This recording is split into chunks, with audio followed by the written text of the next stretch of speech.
China's one-child policy and its demographic consequences. My name is Lauren Youngblood, and I'm a sophomore and a transfer student.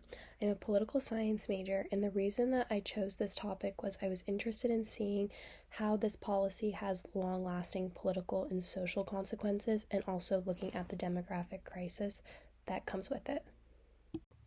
Before the one-child policy, China's population was growing very quickly, and leaders worried the country would not be able to keep up. The famine from 1958 to 1962, where about 30 million people died, showed how dangerous food shortages could be. Even after that, the large population kept putting pressure on food, housing, healthcare, and schools. The government feared that if the growth continued, another crisis could happen, and that it would slow down China's progress. To address this issue, they started the Late Long Few campaign in the 1970s. This encouraged people to marry later, wait longer in between children, and have fewer kids. While it helped reduce growth a little, it wasn't enough.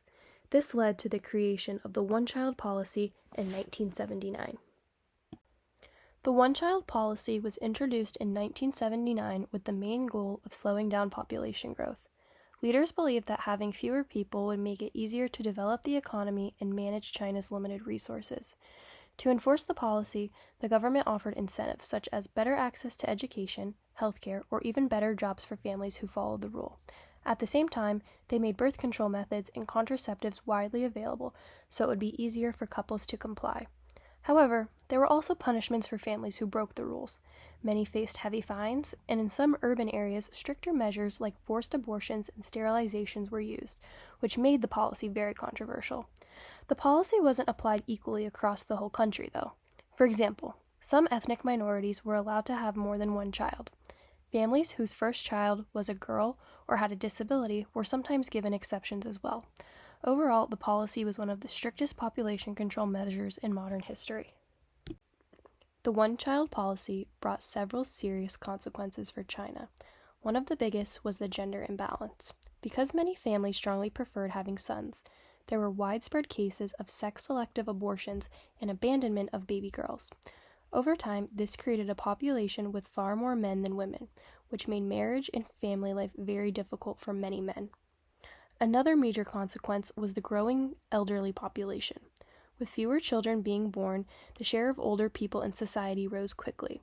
This put a lot of pressure on families to provide care and also strained public systems like healthcare and pensions. The final consequence was the problem of hidden children. These were children born outside the policy who were often not officially registered. Without legal status, many of them struggled to go to school, access healthcare, or find good jobs later on in life. This left a lasting impact on their opportunities and quality of life. Following the social and demographic consequences of the one-child policy, it became clear that the policy was unsustainable. One reason the policy was eventually ended is that its negative effects, like a shrinking workforce and an aging population, had become too severe to ignore. Policy reforms had been delayed because leaders tied their political legitimacy to strict population control, and the bureaucracy enforcing the policy had become deeply established. The public had also been influenced for decades by fears that too many people would harm the country. Many people blamed population growth for nearly all of China's economic and social problems. By the 2000s, however, it was clear that the policy was causing more harm than good. It was increasingly seen as outdated, harmful, and ineffective, and these pressures ultimately forced the government to end the one-child policy, although many experts argue that the reform came later than it should have. Due to the policy, China is now facing a serious demographic crisis. For the third year in a row, there are more deaths than births, meaning the population is shrinking. This is a big concern because it reduces the number of young people entering the workforce, which can slow economic growth. Another challenge is the rapidly aging population. About 22% of people are now over the age of 60, and as more people retire, there are fewer workers in the labor force, which lowers productivity and growth. Fewer contributors to pensions and retirement funds also puts financial pressure on the system. The combination of more retirees and fewer workers makes it harder for China to sustain its economy and long-term development. Finally, low birth rates remain a problem. Even though the one-child policy has been lifted, many couples, especially in urban areas, are choosing to have fewer children, or sometimes none at all. High costs for housing and education, along with busy work schedules, make having children less appealing. Altogether, these factors are creating a population problem that could affect China for decades.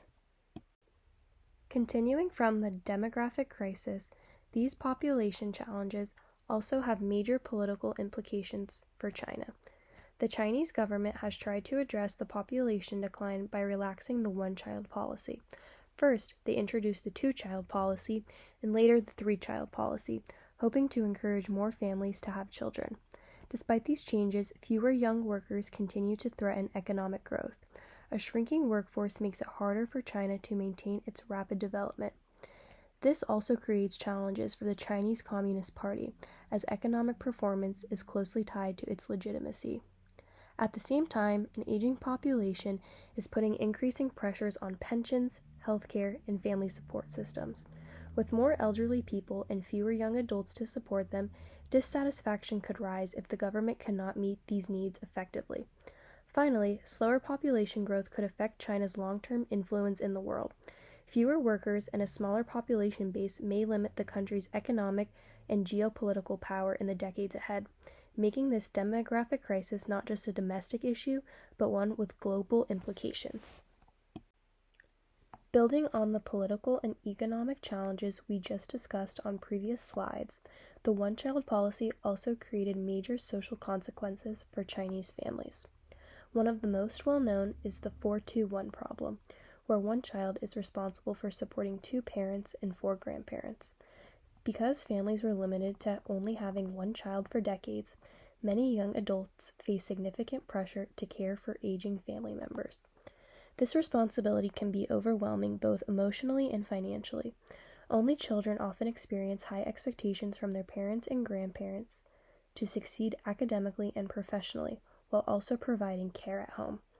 The policy has also had psychological and social effects. Growing up without siblings means many children had fewer opportunities to develop social skills, like sharing or resolving conflicts, and some may feel more isolated or burdened by family responsibilities. Overall, these social pressures are a direct result of the population control measures and continue to affect millions of families in China today. China's one-child policy successfully reduced population growth in the short term, but it also caused unintended long-term problems. These include political challenges like pressure on the government to maintain stability, economic issues such as shrinking workforce and slower growth, and social consequences like gender imbalance and an aging population. This case illustrates how domestic policies can have wide-reaching effects on an entire nation's future. As a political science student, it's a clear example of how government decisions shape societies and influence political legitimacy, making this an important topic to study.